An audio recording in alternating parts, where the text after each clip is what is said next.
Welcome, everyone, to another Datalere webinar. We are glad that you are here. This is our end of the year predictions webinar where all of our consultants and analysts and partners get out their crystal balls and peer into the future. So the title here is What to Expect in 2026 at the Intersection of Data and AI. Just quickly about Datalere, provides modern and comprehensive data solutions to both commercial and nonprofit organizations of all sizes, helping clients turn data into their most powerful asset and stay one step ahead of the competition. And I'm from Wayne Eckerson and recently joined Datalere and very happy to be here. It's a full service consulting organization. Here are some of our recent clients. We do everything from strategy to development and build out for data engineering, data architecture.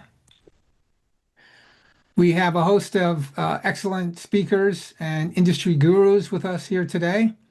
And we got myself in the upper left, then Carlos, David Booth, Elliot Cordo, Dave Wells, and Sean Hewitt.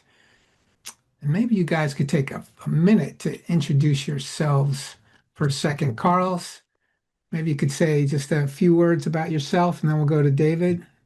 Hello, everyone. Thanks for being here. I'm Carlos Bossi, and I'm the CEO of Datalere. And my main focus, most of my career has been on data architecture. I've been in this business all my life, and I like to say that when we build data solutions at Datalere, we architect it so that your data is easy to find and easy to use. Thank you, Carlos. David? Thanks, Wayne. I'm David Booth. I'm the manager of data engineering and BI at Datalere, and I bring an extensive background in building BI solutions that can help drive business data answers in the data world from a BI perspective, both from a reporting but also an engineering perspective. Terrific. Elliot? Hey everyone. I am founder of Data Futures. I have been focused over the past 3 decades on data transformation, data engineering, data platforms, cloud migrations, AI, and ML.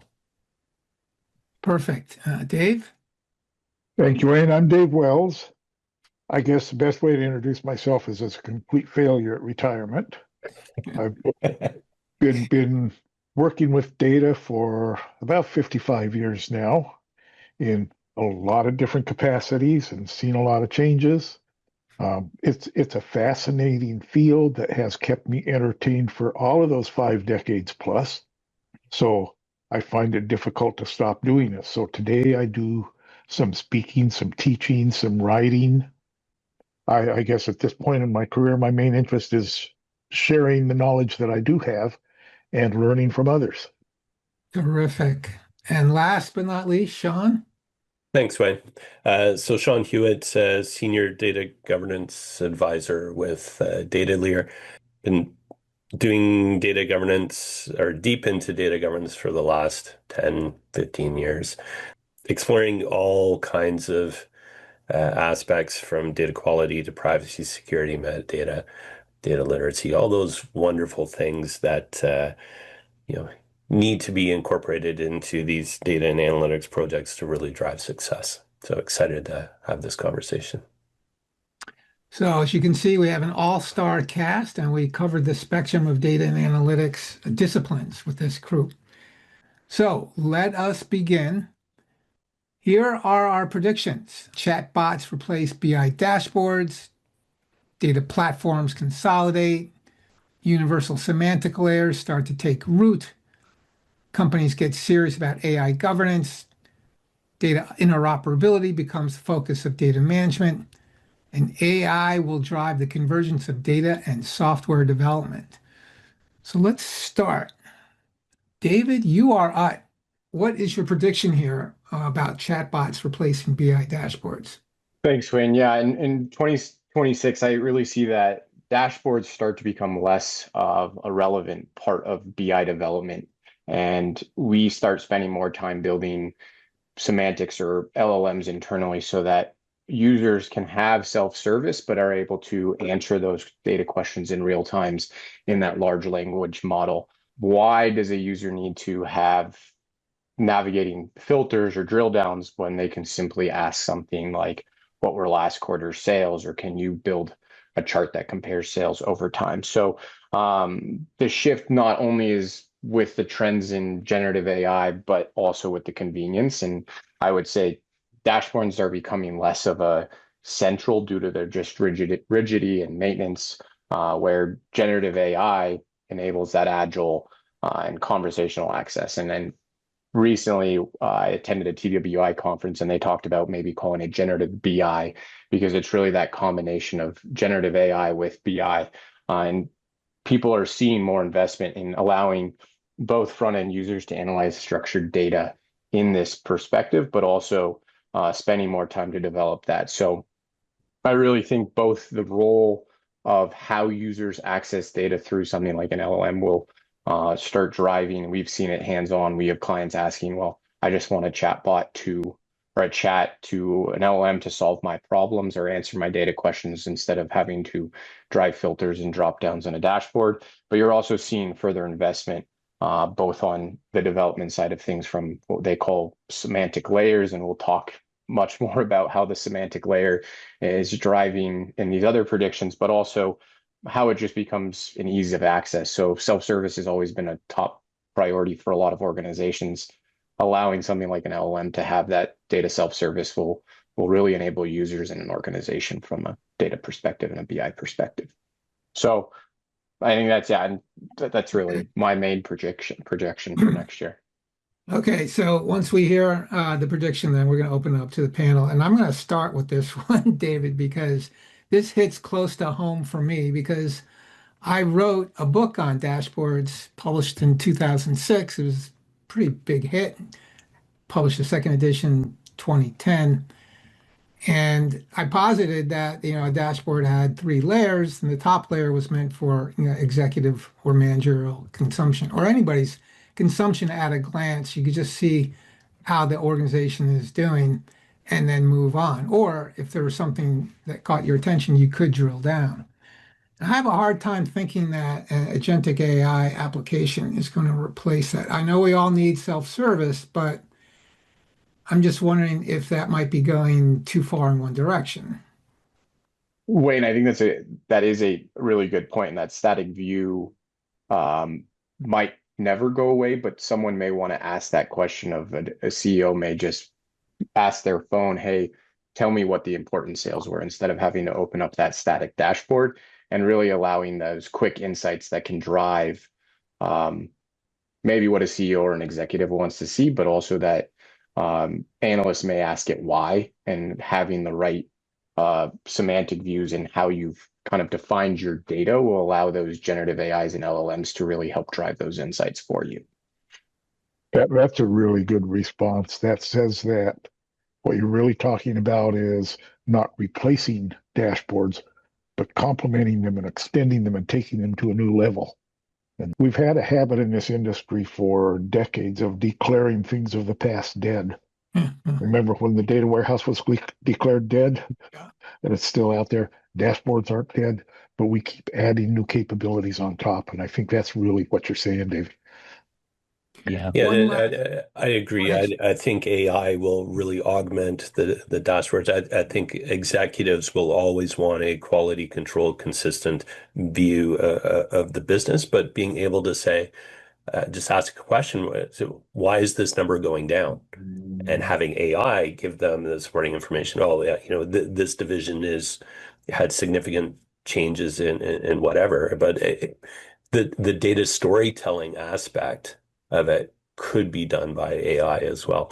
So the development of those dashboards, it could be AI driven, but then the interpretation of them could be augmented by AI as well.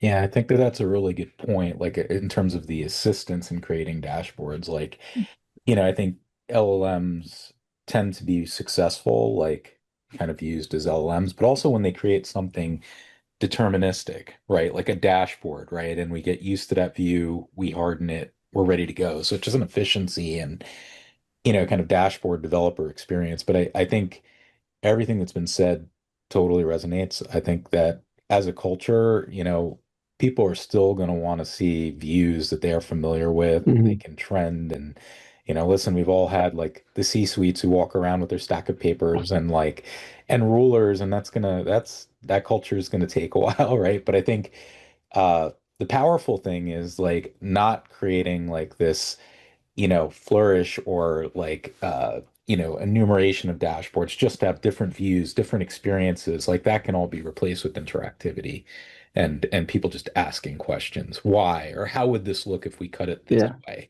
Right? Instead of like a report or dashboard developer running into a closet and making another view or adding another filter. A lot of these quick ad hoc questions will be satisfied by generative AI. And Elliot, you make that good point. I think we're all in such a conversational world. Businesses are so reliant on quick messages, Slack or Teams, get their data information from something like that, and an LLM enables that. So it's maybe not it's replacing dashboards for the need for quick insights, but Yeah. maybe that long term. And it also is going to shape how engineers and BI analysts do their work. Is it really focused on building that high level dashboard, or is it really focused on delivering the data, defining the data behind the scenes so that both the dashboard and the LLM can answer the question? Okay, guys, I will cry uncle here. I think you've made a good case for the demise of the dashboard. Although I think what I'm hearing is that maybe the top level view, I always had three levels of a dashboard. The top level view, there's still some value there. Maybe that stays, but anything below that, skip that and just go right to the LLM for the details and answers to your queries. All right, well, let's I'm not move sure I'd on. buy into that as full replacement. Yeah. I, I'm with I, you. I think you have multiple levels of audience for these things.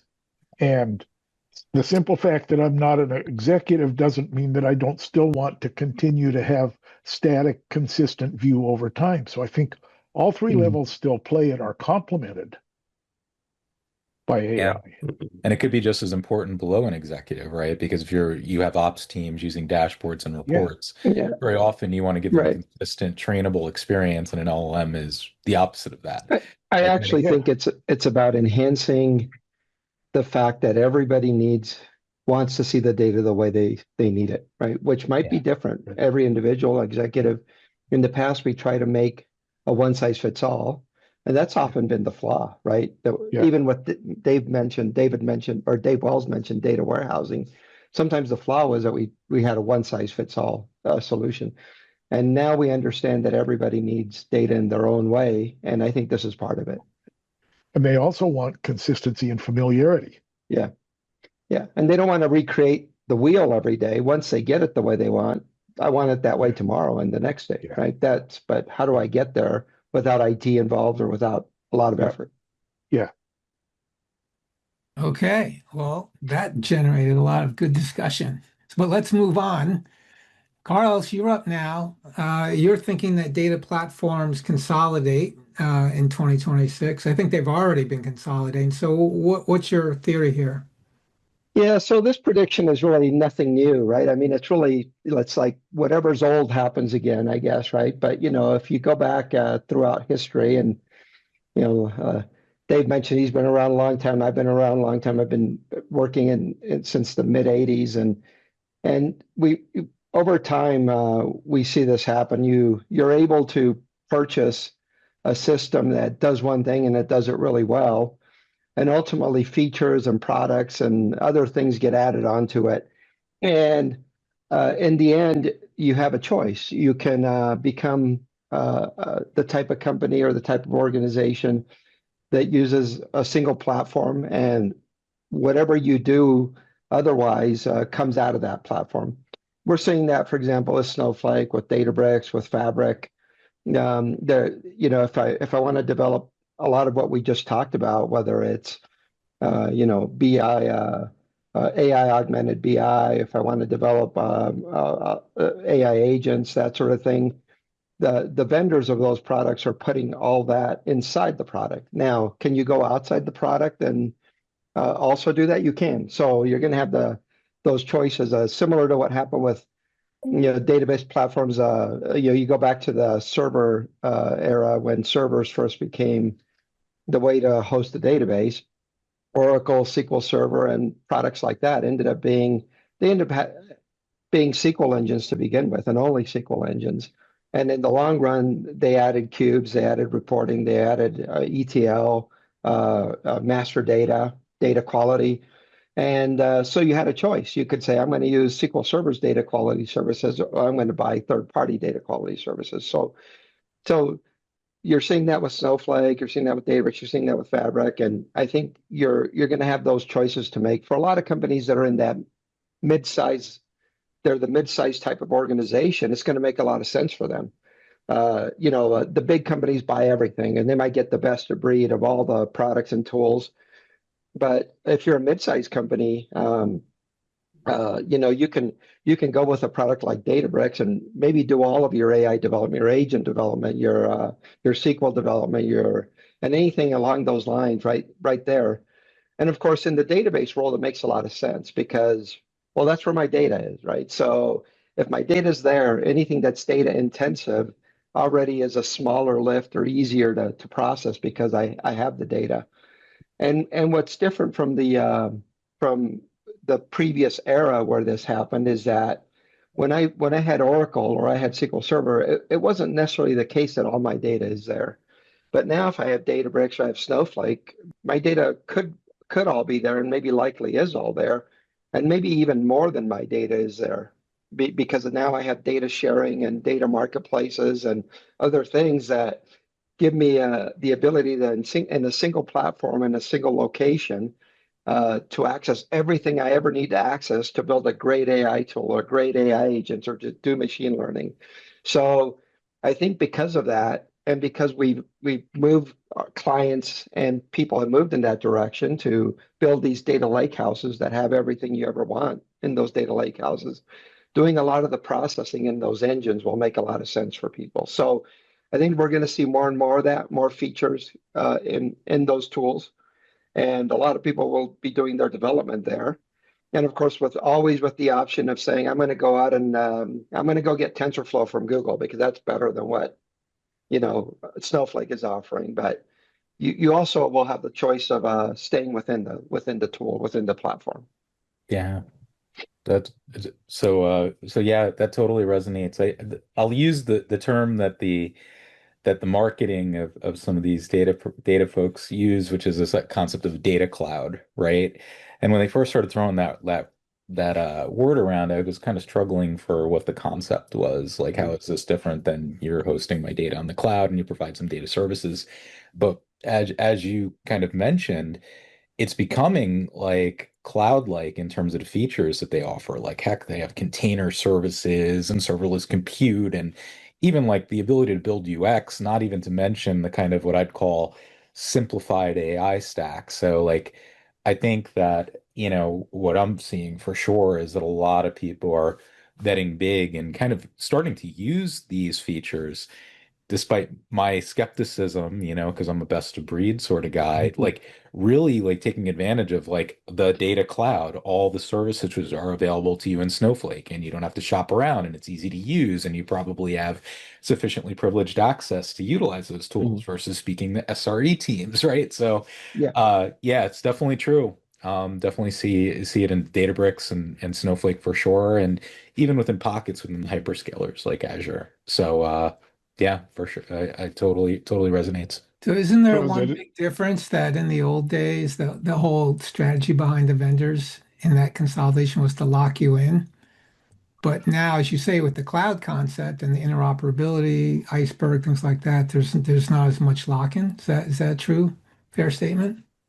Yes and no. I think there's the bones to compatibility and kind of like in open source alternatives, right? But still, if you're buying into like let's say the Databricks, cloud data cloud environment or Snowflake, Yeah. you're But there's a switching cost and yeah. also like some impedance on interoperability for sure.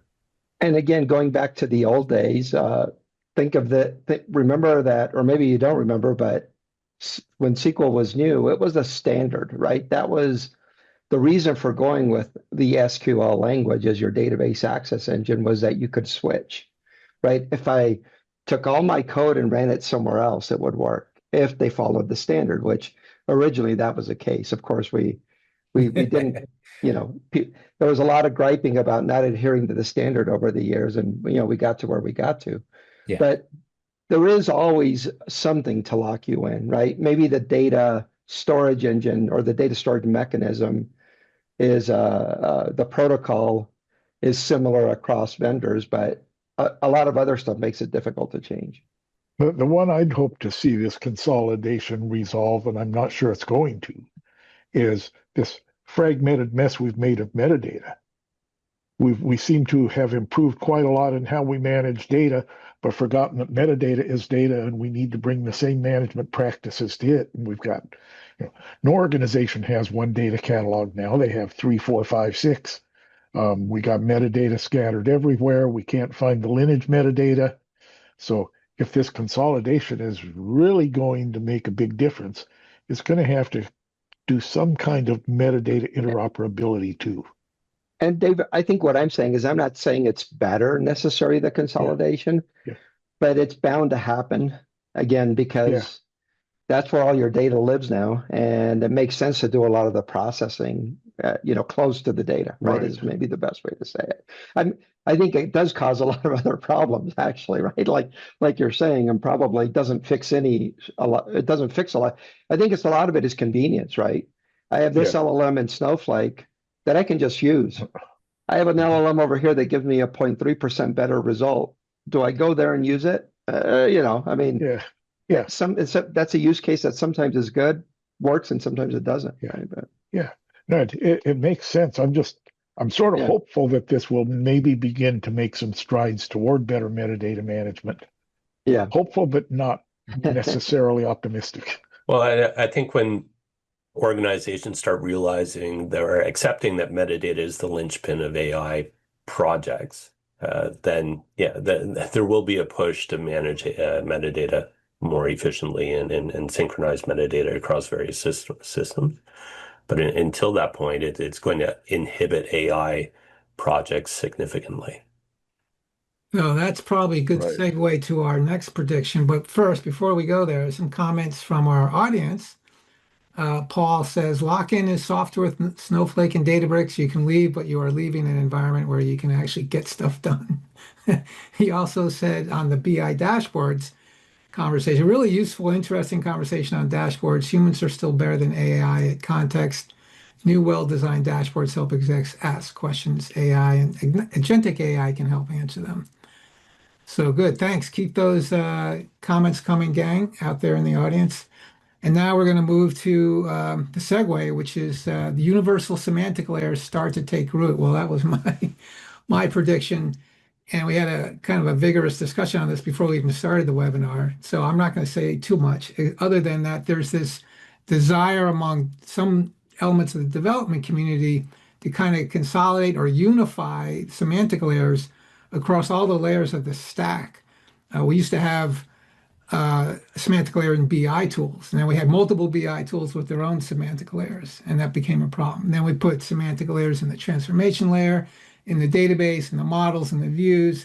Now we have semantic layers in agentic AI, and even content management systems, right? Unstructured data, taxonomies and ontologies and things like that. So people want to bring all this data together. They want to reconcile it, harmonize it, and having one semantic layer that would allow them to do that is what a lot of people are talking about today. I think the real challenge is how do you do it? So I'm going to stop there because I know our panel has some definitive ideas about how to do that. Who wants to go first? I'll jump in. I believe that conceptual and logical level, a universal semantic layer makes a lot of sense. At a physical implementation level, semantic layer as software, you're going to have multiple software components serving different purposes and placed in different locations within your overall data management architecture.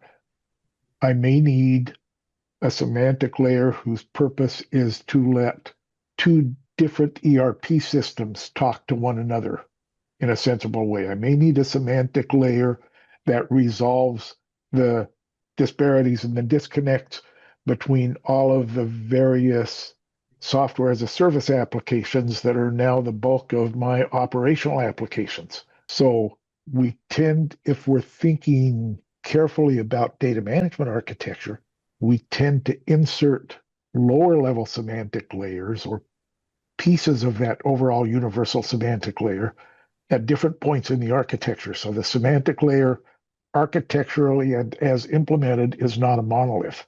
But if I take all of those distinct pieces of managing data semantics and roll them up into an enterprise model, I can have an enterprise semantic model and work toward having each of those implemented semantic layers fit within that overall model. Hmm. And that gives me semantic consistency, even if I'm implementing as multiple parts. And one of the reasons I may need to implement as multiple parts is because I can implement in lots of different ways. I can implement a metadata only semantic layer. No data is stored. That's stuff like the BI semantic layers, Tableau, Power BI semantic layer. I can implement as graphs, and graphs have a different purpose. They store the data in a knowledge graph. And now I'm talking about things like triple stores, Stardog and GraphDB and stuff like that. I can implement as virtualization, Dremio, Denodo, BigQuery. I can implement as API contract-based stuff embedded in data products. So realistically, to fit the various technology environments that I'm working in, I can't build one big semantic layer. Right. So yeah, universal semantic layer conceptually makes sense. Conceptually, yeah. Physically, I have to break it down into pieces that fit the data context and the technology So context. then the challenge is how do you federate these multiple physical semantic layers? So Yeah. So I'd like to look at these things from a total cost of ownership perspective. And so if you look at how much additional effort and complexity are you creating by having additional semantic layers versus trying to consolidate, and then creating a balance, right? Balancing the reduced total cost of ownership versus the flexibility and or agility that you're getting and being able to customize the delivery of that information to those end data consumers based on their needs, right? And then creating that balance. And it could be different for every organization. But if you have a very small development and support team, then having one, fewer semantic layers will be better, right? Fewer Yep. things to change, fewer things to support, less opportunity for defect or conflicts in data. If you have a very large, robust team and you can spend more time testing, validating, putting controls in place to make sure all of those semantic models are in sync, and you're not creating multiple versions of the truth, then that's fine. You can cater to a broader audience and have more diversity in the way you deploy that.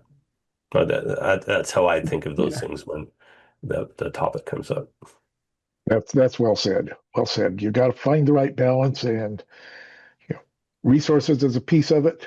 Total cost of ownership is a piece of it.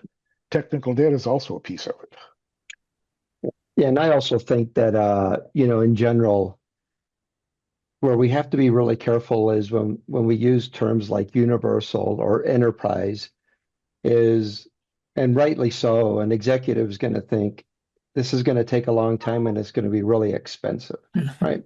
And as soon as if I go in and talk to a CTO and tell them we're going to build a universal semantic model for you, well, it'll be done in 3 years, right? So, I think the approach needs to be piecemeal as well, or maybe piecemeal is the wrong way to say it, but use case driven or departmental driven or something like that, right? So, and then at the end, maybe you do have a universal semantic layer once you logically put all those together, right? So, I think the terminology and the words we use are important in that case.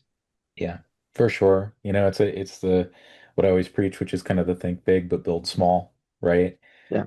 And by the way, everything that's been said here, especially Dave's hope and skepticism, I think definitely resonates as well. No, we got to move on to the next question, but two things I really think about on this subject are one is kind of like in the data, right? And in the kind of like data engineering practice, data contracts being really important, right? Which is honestly tactically one of the biggest challenges that we have to solve, that we're still communicating data across environments, across products in a sloppy way, right? In many cases. So I think that's definitely related, or at least supports this idea of an enterprise semantic layer. And then in the realm of AI, which I don't have a good answer for, but like as we know, these AI agents, this concept of MCP has been introduced, right? Where we're basically, that is the lens through which we are exposing, enterprise assets to our AI agents. So, you know, in a way, those are like mini contracts, but trying to think about how those are, you know, maybe sometimes practically a point solution, but also when we're trying to think big and build small, how we can align on standards and kind of plug it into a more universal, kind of like layer of understanding to reduce duplication and make sure that the AI agents have the best information possible. All right. Well, this is a great conversation. I think we could go for another hour or so on that one alone, but it is time to move on. Sean, you are up. You believe that companies are going to take AI governance seriously in 2026. So what gives? Well, and when we talk about AI governance, there's multiple aspects here. So a lot of organizations have been struggling with how to manage the risk related to Gen AI and their employees using Gen AI and accidentally disclosing confidential information, things like that. What I'm really talking about here is leveraging data governance to support AI projects and the development of AI products. So MIT put out a report earlier this year saying that 95% of these AI projects are failing to deliver the expected results. And some of that is related to not having the right data, but some of it is really more to how that company is organized, alignment to business objective, things like that. And we see a lot of organizations where they get really excited about playing with AI, doing prototypes, but many organizations are very bad at operationalizing, AI products, ML models, all of that. Even dashboards. Some of them, when it comes to building data warehouses, dashboards, and really getting the return they were looking at, the companies are terrible at that. So we just see that same trend with AI, and it really comes back to governance capabilities and metadata. I'll say it again, metadata is at the core of that, and making sure you have robust, accurate metadata to support these projects. And if we want AI to eventually to be able to build reports and dashboards and stuff for people and help with data storytelling, we need metadata to support that, because otherwise it's going to be a mess. But even before you get to that point, looking at the privacy and security aspects, the data quality aspects, data literacy, we need a certain level of data governance maturity in order to go down that road.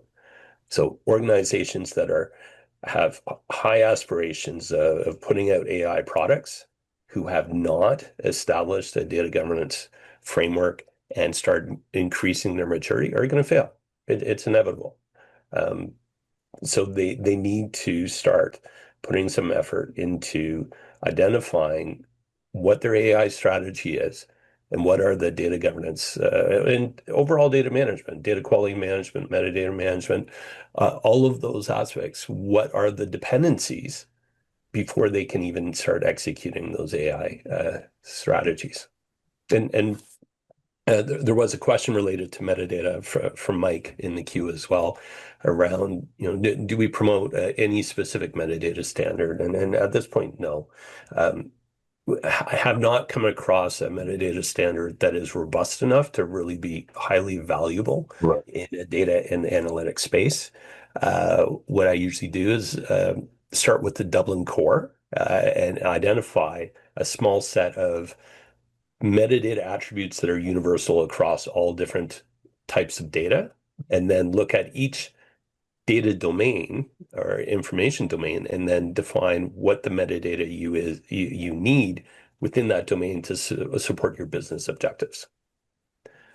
And there's nothing really there isn't a good standard at this point. So I wanted to ask David and Carlos, because I know you guys are building agentic AI applications. I've seen what you've built, and it seems like you're building on top of some governance constructs that have made it so much easier. So I was wondering if you could talk a little bit about that. Yeah, and I can maybe Carlos can go into detail on some of that of what we're doing, but I saw an interesting quote the other day where we often see that these LLMs or what we're building hallucinate all the time, right? But to Sean's point about good metadata or data about your data, the hallucination is not just an LLM problem, it's a metadata problem as well. If you have bad meaning or definitions of your data, the LLM is going to not be able to do it. So having, I think, data meaning, having the right explanations or catalogs or data definitions will really allow for your Gen AI to work properly. LLMs can't imply what the business meaning is behind all the data. It needs some definition. So having that metadata about your data will allow for AI to be more successful. And I think, Sean, you brought a good point. Yeah, I think one of the things I'm seeing is, the reality is that most people have incomplete metadata, and that's why we're talking about this. But they might have some metadata that's valuable in different places, whether it's a data catalog or what we found in some cases is often in the BI tools. For example, if you've developed a Power BI data set or semantic model as it's known now, well, there's a lot of metadata there that we've been able to transfer and transform programmatically over to an AI semantic model as a starting point. And then you can layer the data catalog information on top of that and other information that's already been captured. And while you don't get 100% of the way there, maybe you're 80% of the way to a pretty good semantic model that can be deployed and is useful because you're using standard definitions that have been proven and approved over time. So that's one of the things we're seeing with the problems out there in business and how they manage this. Then we try to find creative ways to put all that together, and I think that's been pretty successful. I think one important thing for anybody who's looking at going down the road of developing AI products is making sure you have a very solid test plan. Manage trust. If you don't have that up front, if you don't have a plan to validate the output on a regular basis, as soon as the customers begin to suspect that the output is not accurate, it's very hard to come back from that. Yeah, that's a really good point.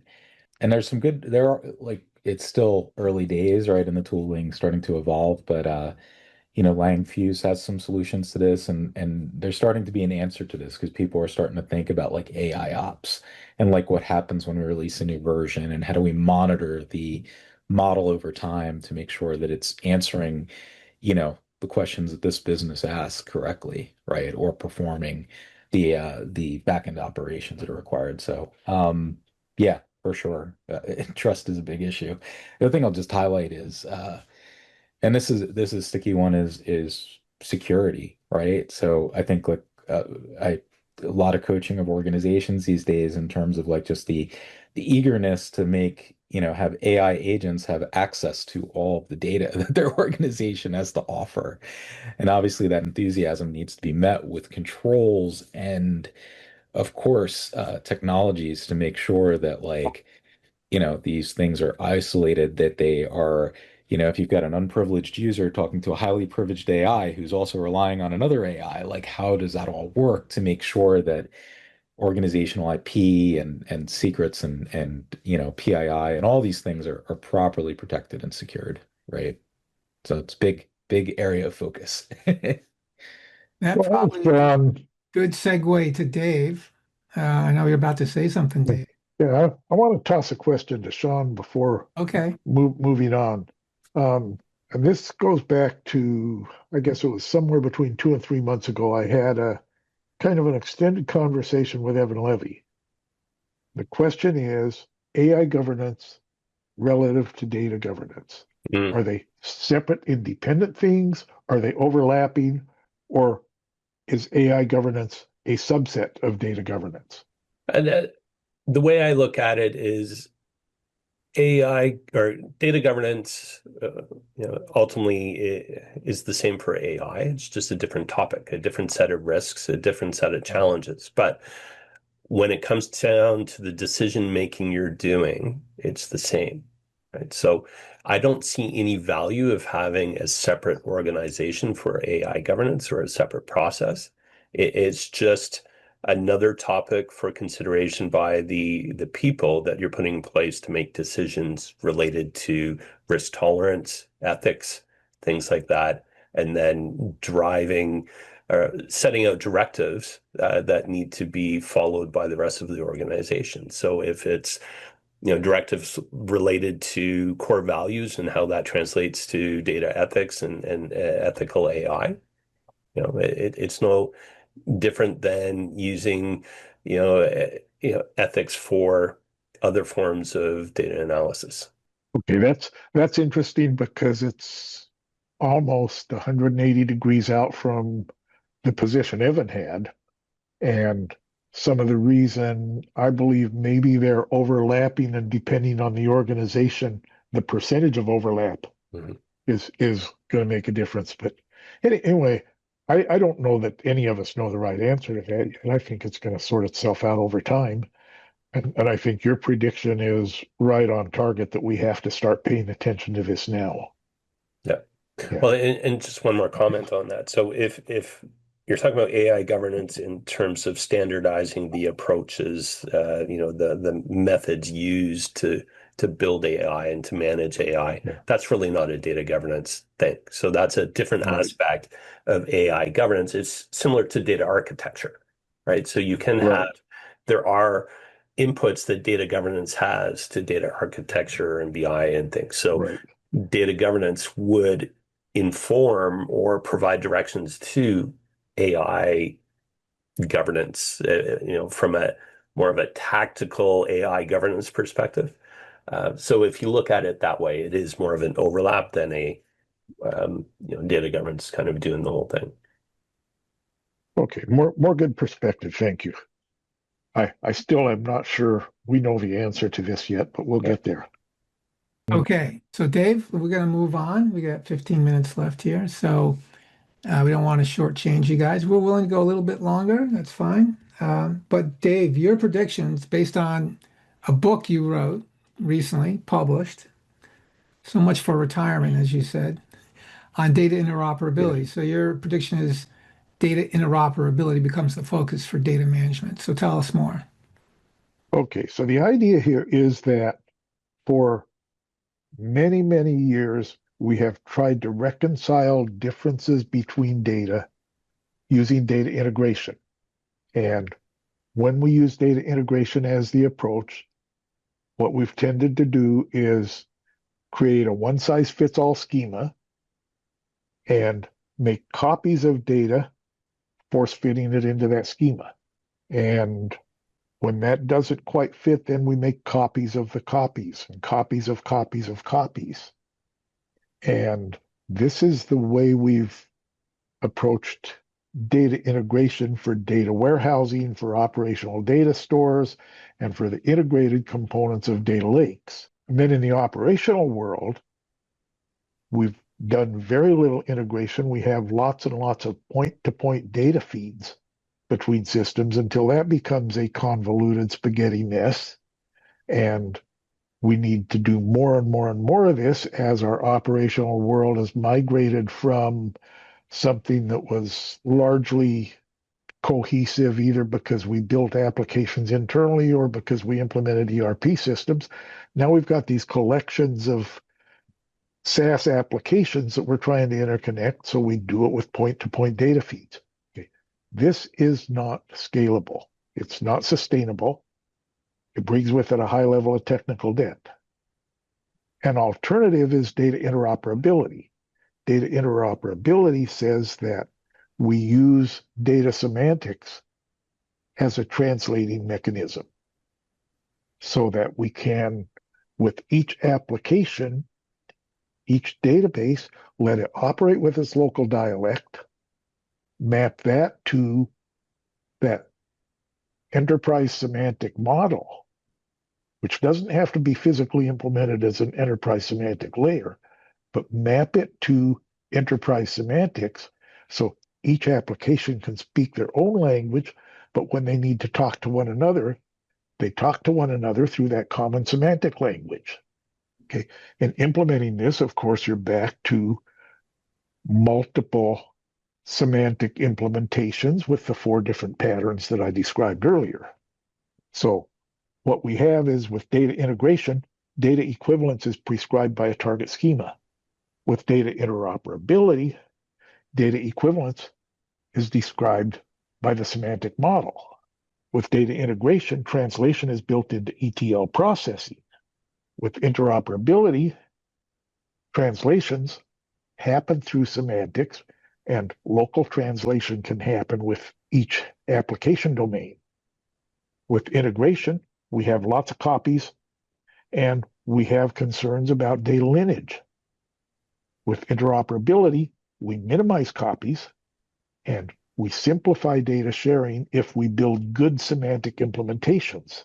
With integration, source schema changes and coding changes of data, those things can be disruptive. We need to find all the impacts, go change ETL processes, perhaps change data warehouse schema.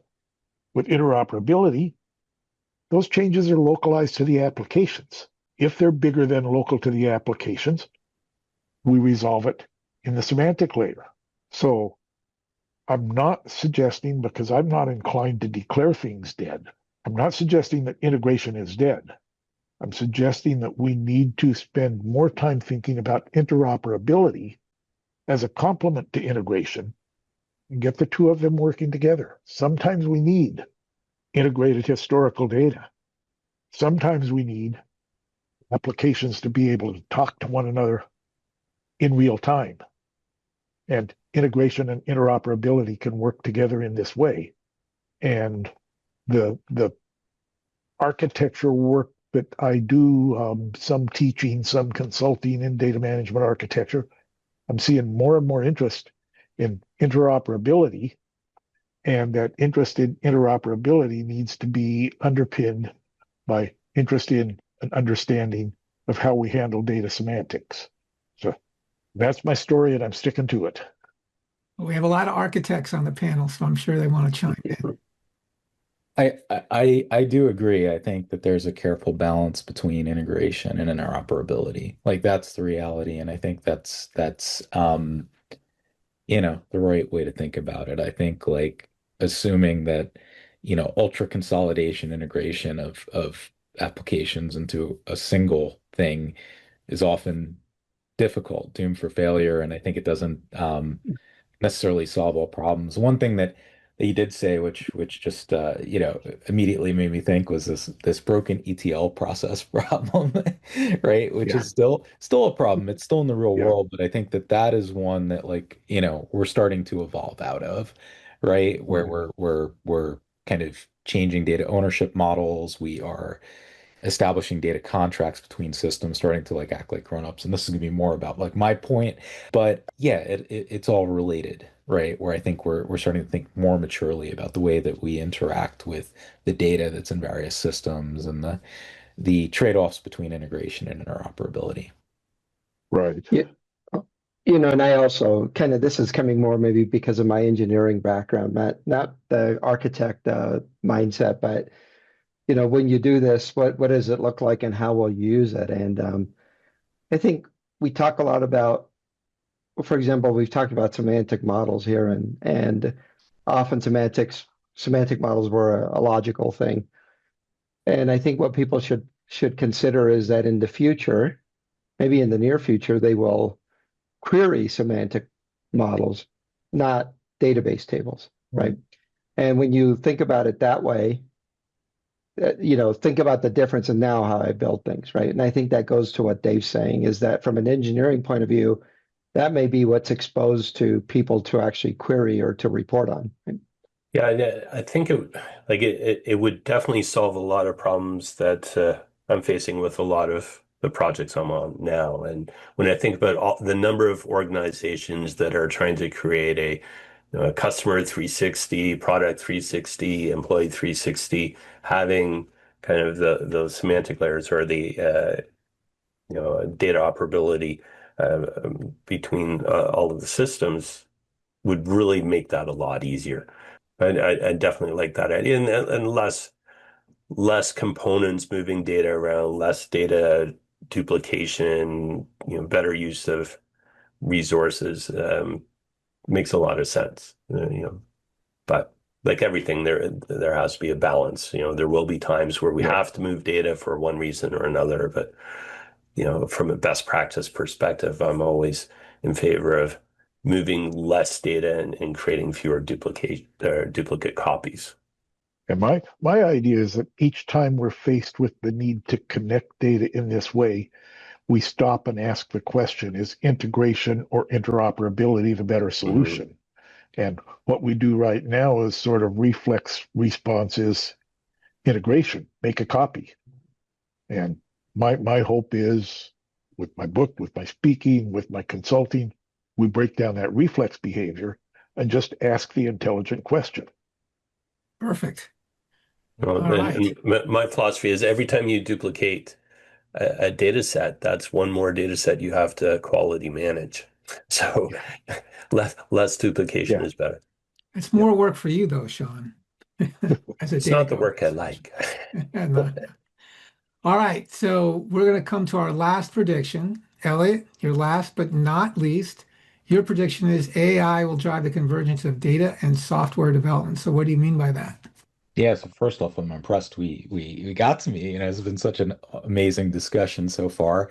So yeah, like I'd like to think about this in a few ways. So just to set the stage, and I think, Dave has kind of mentioned this a little bit, and Sean, it's been alluded to or touched on, which is the idea that data as a profession has been a little different, right, than software engineering for like decades, right? It actually in the 90s and early 2000s like was in an obtuse direction to what was going on and kind of like software engineering, which during that period became like a pretty mature software engineering a pretty mature engineering discipline, right? As much as I discredit or we kind of cringe at the big data error, there was like some movement that happened there where we started to think about, can data be a little bit more like software? Largely because a lot of the people that were forging these new techniques and ideas and ways of doing things had software engineering backgrounds. So we had some modest acceleration there, and it's continued to grow. Like, if you go back like 3 or 4 years ago, nobody talked about like data ops, right? Or unit testing or integration testing your data. I came from a bit of a software engineering background, so I found myself screaming, like, why are people not worried about this? Right? So now we are here in the age of AI, and this is obviously like a super interesting time and also an intimidating time for a lot of professionals. And I think, that's because we're coming into this interesting convergence where data, software, and AI are all kind of like converging on each other, right? A lot of, this didn't actually happen in AI, but it happened, in the past like decade. We started through data engineering tasks and data platform capabilities, started to unlock things which weren't necessarily analytic or decision support in nature.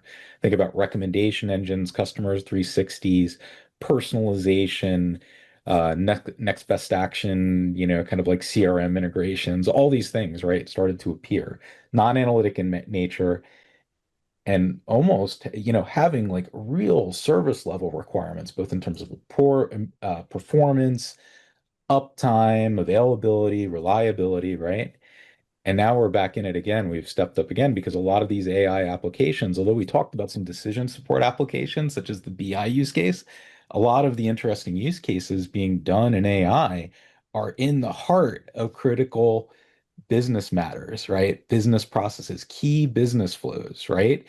So our data engineers now have, and our data professionals now have even more pressure to grow up, right? To build these AI applications in a way which is very much akin to software engineering and uses a lot of those skills and obviously, want to be delivered with similar, kind of capabilities and characteristics of well-engineered software products, right? And then to round it out, AI is also a helper, right? So where a lot of and used wisely, and I'm actually going to put out an article really soon about this, but used wisely, this is where data professionals can actually widen their T. As a T-shaped individual, you have your specialty, and then you have your generalization. There's an opportunity to widen their T, and get a little more capable in these areas that they haven't been in terms of CI/CD, in terms of unit testing, integration testing, really building like maturity and learning skills, which are, things that they traditionally haven't done, building pipelines, right? So, just a quick TLDR, you know, data engineers have pressure to build things more like software driven by AI, and it happens that AI is helping them, right? So it's all kind of converging together. And that is my quick prediction that this is really going to accelerate in 2026. I think you nailed it. The thing about data engineering is only a small part of it. Yeah. It's about building software. Yeah. It's about building data products. Yes. It's about building databases. It's about building data pipelines. And that means both the data skills and the software skills have to come together and not be two separate paths, but be one thing. I think you nailed it. Well, and it's a long time coming too, right? I think as somebody who worked in software engineering for first 15 or so years of my career and then pivoted to focus more on the data side, there was a glaring weakness as the software engineering side of it moved forward with they realized it was difficult to develop big systems and deploy them regularly without error, right? And yet, and the data engineering side, we just never went there. And I think hopefully something will push us there, and maybe this is it. That's Well, I it. think it will. Elliot, I'll give Well, you the last word here, Elliot. last word. Yeah. No, I think, first off, amazing conversation. I think I've learned a lot. I've got a book to buy as well. I see the comments. Um, but yeah, I just think it's an incredibly interesting time. And I think, as much enthusiasm as there is about AI, I think we also have to move forward with a certain amount of an architectural mindset, a security mindset. We have to like dig in and kind of stick to our principles and, think about bringing, the maturity that collectively through decades of experience has been hard fought to these emerging solutions because they definitely need it. And, best practices are emerging. So whatever wisdom we can bring to it, the better. Well, that was a great final word. I would have to say, guys, this was a lot of fun. There are tons of great insights, and I think we should do this again. What do you think? Sounds great. Sounds good. Yeah. All right. Well, great. Well, I want to thank all of you, and also want to thank our audience for listening in and your good questions and comments. So until the next time, have a great rest of your day.